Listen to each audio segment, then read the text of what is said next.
Hi, today I'm reviewing OPPO Pad Air and I'll show you how to find and manage sound settings on this device.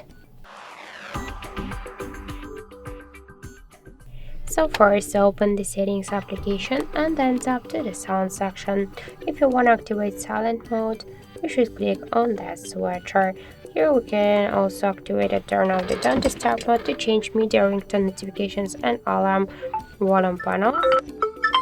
Just by this way. If you want to change notification sound, just click here to activate Dolby items. Tap on the section, use the switcher.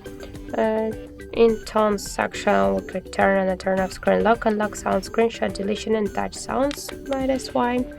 Let's go back, and in more section, we could change volume button function from media to the ringtone. So now we'll change the ringtone volume with the help of the volume buttons here. We'll change the media one. We could also switch a default recorder from auto select to add on and just to use the in-ear monitoring option. So that's it. Thank you for watching, and if you find this video helpful, leave like, comment and subscribe.